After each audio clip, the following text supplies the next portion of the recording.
Welcome back to another Red Dead Redemption 2 video. In this video we're going to be going into depth about one of the best roles for money in Red Dead Redemption 2, which is the trader role. So what exactly is the trader role? The trader role is one of the two businesses that you can own in Red Dead Redemption 2, the other being the moonshiner. Basically what happens is you give cripps materials. Things like animal pelts and antlers from deer. He then turns these into goods which can be sold for lots and lots of money. This role is one of the cheaper roles and can be bought for approximately 15 gold bars. It's really easy and simple to understand. All you do is give materials and make supply runs occasionally, and over time he'll make more and more goods, and eventually the more goods you have, the more money you make. And this all happens while you're playing the game, as long as you're not doing legendary bounties or blood money missions.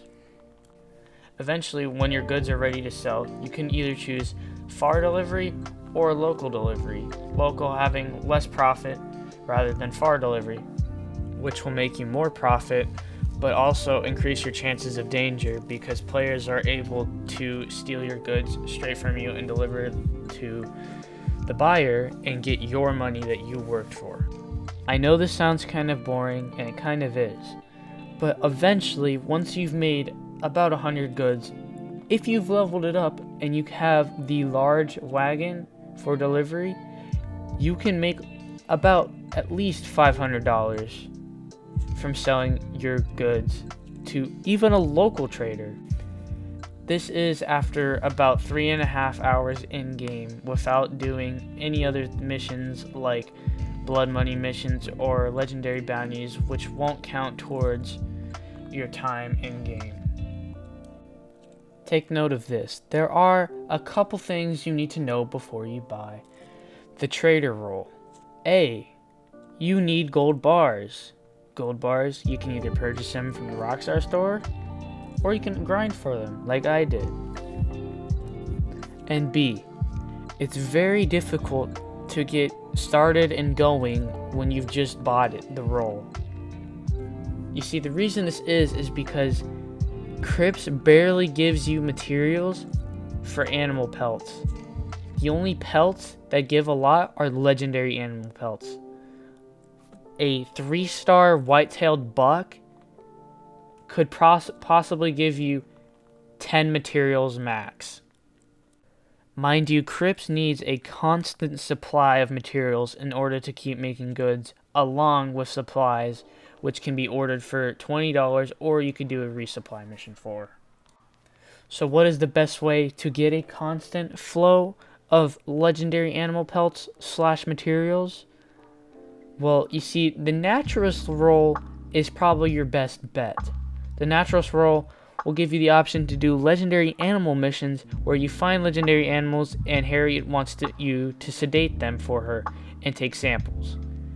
But there is an option to kill an animal and skin it and take the pelt for yourself instead. As you can see here, we're at Harriet right now. The Shadow Buck is probably one of the fastest missions to do and is probably one of the most profitable for getting materials towards your trader. As you can see here, I am just getting done with the mission. The mission has taken me about 5 minutes to do. So after you're done killing the animal, just skin it. It might look like as if you're going to lose it and it's going to teleport you elsewhere, but it actually spawns you with the pelt regardless. Hopefully your game doesn't crash, because if it does, you won't get it. As you can see, I have the pelt in my hand, so now I'm going to go back to my camp and let's see how much materials I've got for it. Now we're back at my butcher table at my camp, so let's look how much materials we're going to get. Are looking healthy right So we get now. 4.2 for the antler and 45.5 materials for the legendary animal pelt. You don't see one of these every After day. only 5 minutes worth of work. That's why you need the naturalist role if you really want to make your trader role productive. So now we're going to talk about how to level it up a lot faster. There are two different ways to do this. One is if you're solo, and two is if you have a buddy to do it with you who has the trader role as well, and possibly if they have it more leveled up than you do. The solo method is pretty easy and simple. All you really need to do is sell your goods at either 25, 50, or 100 to get the maximum amount of XP for each time. And do your resupply missions as soon as you get them, so you can get even more XP, and it starts to stack up after a while. Then we have the buddy system one, which gives you lots of XP as well as your friend. So say your friend is a very experienced trader and has the 100 good wagon. If he sells his goods and they make it all there, you get XP as well. And the thing is, the XP that your friend gets, you'll make almost about the same. And usually from 100 goods, you'll level up your trader almost every time. You can also do resupply missions with your friend as well. All of this has to be done within the same posse or else it won't work.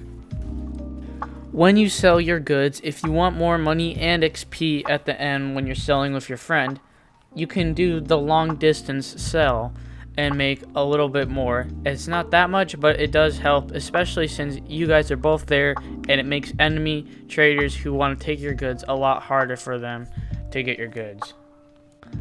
And so that's it for the video. I hope you guys enjoyed the video, and thanks for watching. Make sure to leave a like, and if you have any questions about the trader, make sure to ask me, or any video suggestions, ask me in the comments, and I'll make sure to try and look at them. Peace.